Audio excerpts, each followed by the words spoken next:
Combined paints or combine is an artwork that incorporates elements of both paintings and sculpture.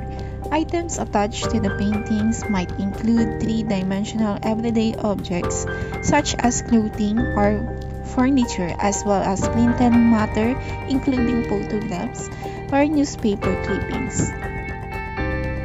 Robert Rauschenberg is one of the most prominent artists in the second half of 20th century. Robert would eventually shake the art world with his blending of two-dimensional paintings and three-dimensional sculpture with the objects he called combines. Combine is a term Rauschenberg invented to describe a series of works that combine aspects of painting and sculpture, virtually eliminating all distractions between these artistic categories. The combine either hang on the wall or are freestanding. With the combined series, Rauschenberg endowed new significance to ordinary objects by placing them in the context of art.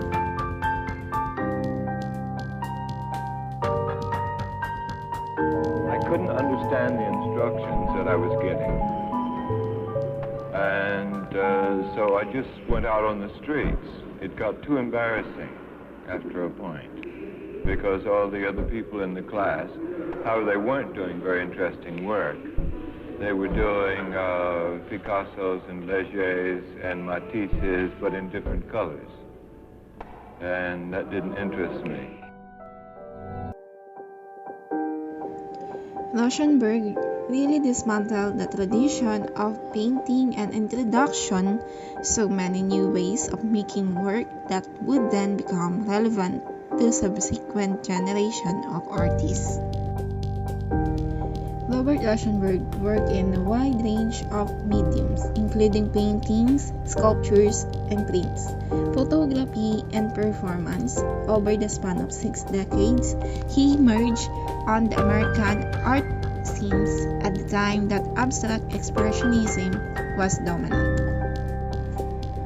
Robert Rauschenberg is deliberately trying to illustrate combine in his method. It's literally the combining of all these different elements, whether it's paint squeezed directly out to the tube, his shirt, a stuffed chicken, a whole newspaper combined into one compositional form.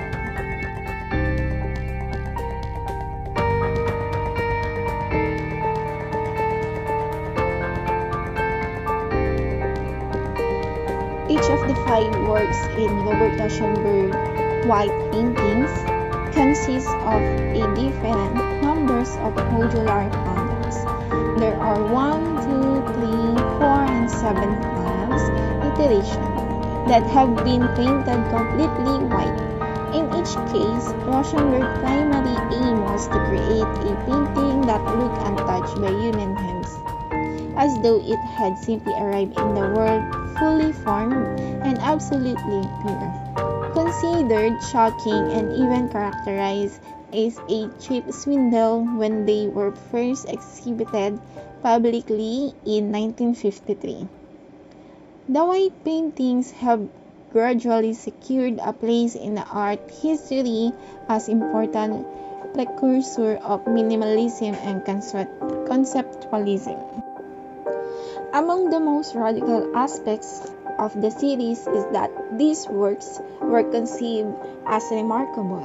Rauschenberg viewed them as primarily as a concept of allowed for the physical artworks to be repainted and even refabricated from scratch without his direct involvement.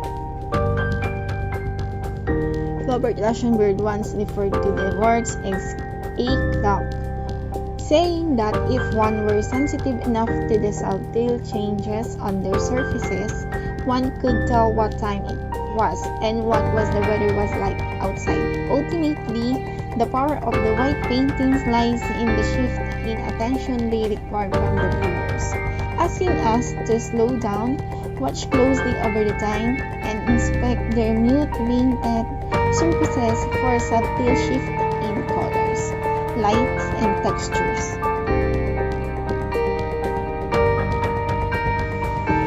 Robert Rauschenberg first tried erasing his own drawings, but ultimately decided that in order for the experiment to succeed, he had to begin with an artwork that was undeniably significant in its own right. He approached William de Kooning, an artist for whom he had immense respect, and asked him for a drawing to erase. Somewhat reluctantly, de Kooning agreed.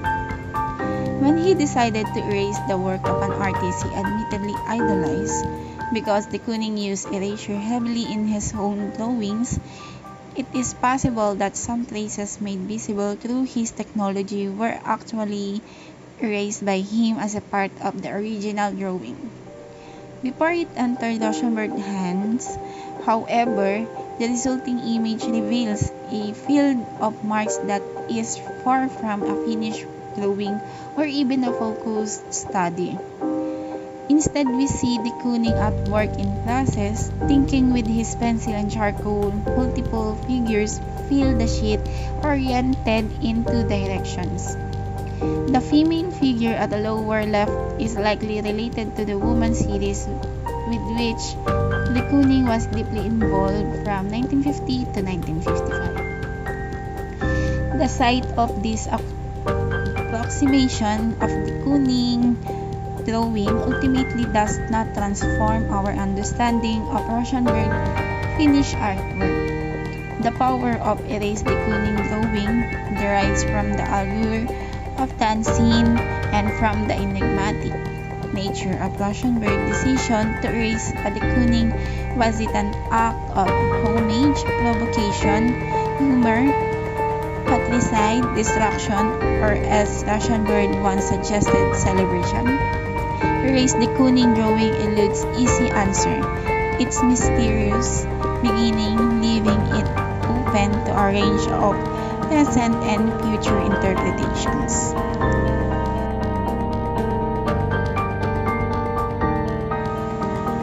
Another collaboration between Rauschenberg and John Cage, this print redefined the medium for the 20th century in a new Dada fashion. Rauschenberg glued together 20 sheets of typewriter paper into a continuous scroll and laid them out on an empty Fulton Street road in front of his studio. He poured black house paint in a pool front of the rear tire of his Model A Ford car and directed Cage to drive over the 23 feet of paper with the front tire, embossing the scroll and the rear imprinting the paper with a continuous block tire trademark. While this work is categorized as a print, it is the artifact from the collaborative performance that explored process printing, the artist's marks, and serial imaging. While it was his idea and direction that initiated the creation of the print, Cage acted as the printer and the press in the creation of this work. Rauschenberg effectively shifted the term action painting from the abstract expressionist, active creation of the artist's mark with their own hands to the action of driving a car. Part of his continued interest in the obfuscation of traditional notion of the artist and work of art. One of Rauschenberg's first combines the bed transcend the line between paintings and sculpture through its Dadaist assemblage of traditional materials and the daily use of everyday life. Oil and pencil on pillow, quilt and sheets on the wooden supports. Rauschenberg coined the term combined to describe a series of works from the 1950s and 1960s that literally combined the media of painting and sculpture within a single three-dimensional art object. The legend behind the combine states that one day Rauschenberg ran out of canvas and turned instead to his bed linens, first scribbling on the pillow sheets and quilt with pencil, then rapidly dripping and spilling paint on them. He then stretched the bed lines over a rectangular wooden support, in the place of a canvas and attached the pillow and quilt in a way that made it appear as if the bed was made with only one corner untucked. He applied the paint in a loose, drip gestural fashion that calls to mind the authorial marks of Jackson Pollock and William de Kooning. However, the brush stroke in the combines was no longer a mark indicative of the artist's sight, but an appropriate symbol designating a shift toward the exterior world within the avant-garde. The found objects present more of an accurate portrait of Rauschenberg than the drip paint, as they were items that he owned and used in his daily lives, rather than an aesthetic sign borrowed from a previous generation.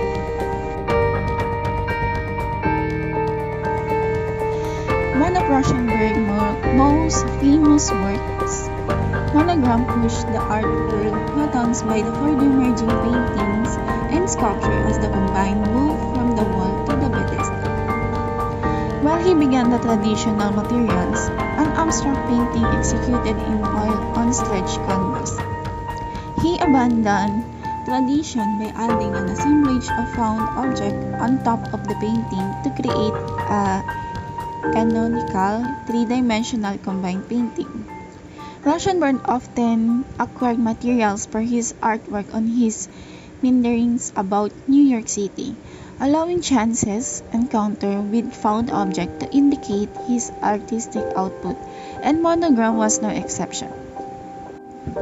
In one of his wanderings in the early 1950s, Rauschenberg found and purchased a stuffed Angora goat from an office supply store and later encircled it within attire he encountered in street.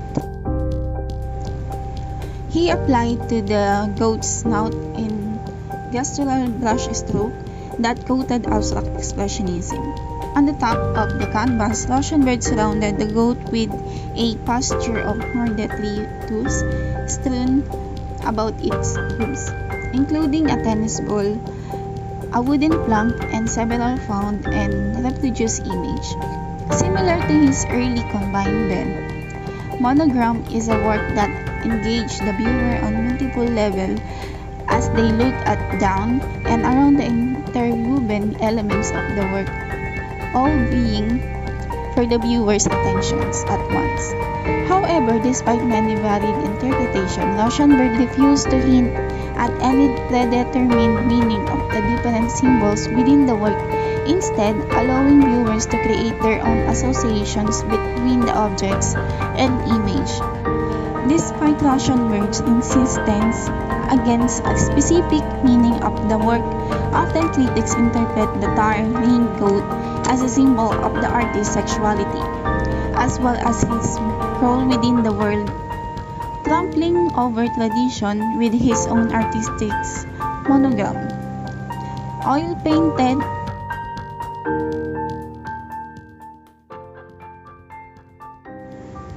Among Rauschenberg's most iconic and controversial combines, Canyon features among its mixed media: piece of wood, a pillow, a mirror, and a stuffed bald eagle. The eagle appears to emerge directly from the canvas, perched on the top of a cardboard box, and peering down on a pillow dangling below the assemblage. A photograph of Rauschenberg's sons emerged from the incongruous cacophony of objects, boldly outlined with black above a mint-green patch of paint, so that it stands out amidst the fragment of printed matter. Rauschenberg acquired the taxiderm eagle from fellow artist Sally Deans, who retrieved the bird from the reuse of the recent departed neighbor. While Rauschenberg was no stranger to collage, found imagery, the silkscreen technique reinvigorated his artistic practice in the early 1960s.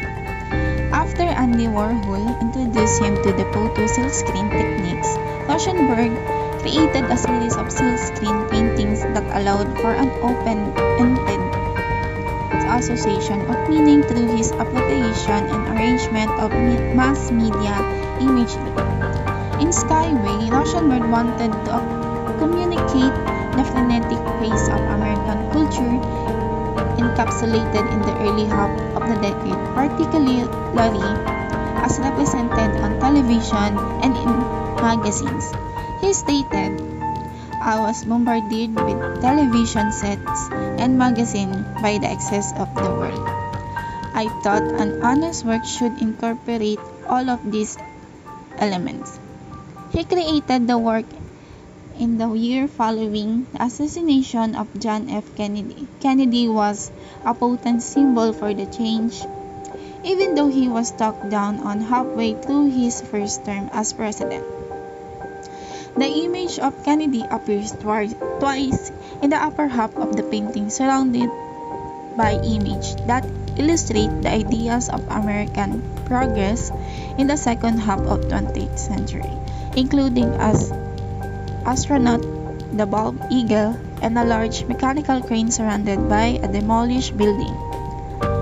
The lower half of canvas contains a repeated image of Venus at her toilet by Peter Paul Rubens. The mirror within the painting expands the image into the viewer's space, mirroring the world around them, as well as the world around Rauschenberg when he created the work. While the appropriate image can be read as a political and socially led, Rauschenberg claimed he aimed to encapsulate the contemporary climate rather than comment on it, using simple images to neutralize the calamities that were going on in an outside world.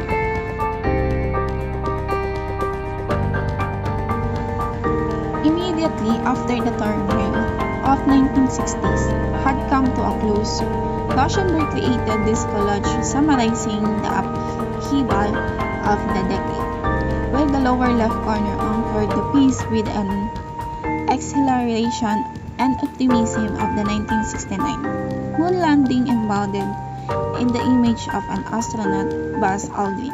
Rauschenberg surrounded this figure with a constellation of figures that symbolized the turmoil of the preceding decades, as well as the surrounding image of John F. Kennedy, who was assassinated in 1963, as well as Martin Luther King Jr. and Robert or Bobby Kennedy, who were both assassinated in 1968, highlighting the destruction of the political optimism during the 1960s.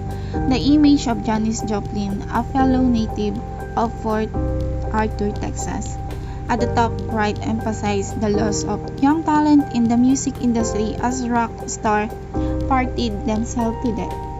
Joplin having died of an overdose in October 1970.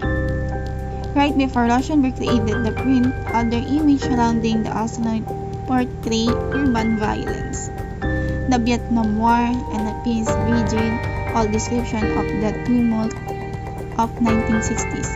The collage structure and all-over composition further visually enhance and reflect the chaos of this period.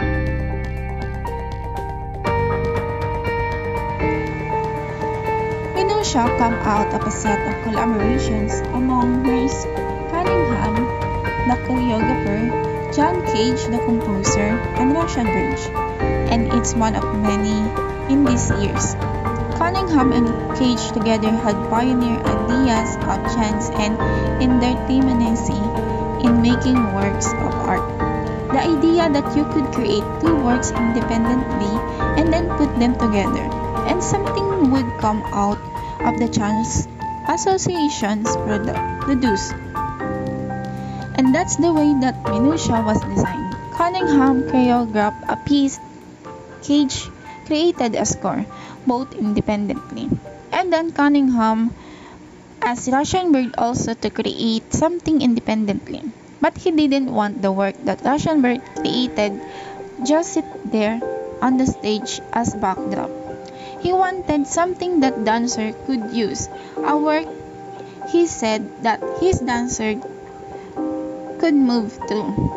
So Rauschenberg, in this context, created his first freestanding combine, something that wasn't hung on the wall but could stand on the floor. And it might have prompted some of his thinking about what he sometimes described as getting the room into the pictures. That is a breaching of the boundaries between the work of art and the space beyond.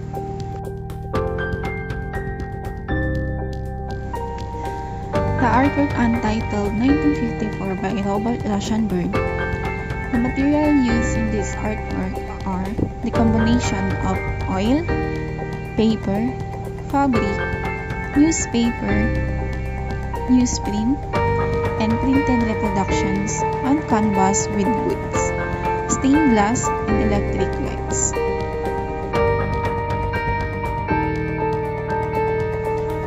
Odalisque. The material used in this artwork are combined oil, watercolor, pencil, crayons, paper, fabric, photographs, printed reproductions, nature blueprint, newspaper, metals, glass, plate glass, and steel wool with pillow, wood posts, electric lights, and rooster on the structure mounted on 4 casters. Factum 1, 1957. Materials used in this artwork are a combination of oil, ink, pencil, crayon, paper, fabric, newspaper, printed reproductions, and printed paper on canvas.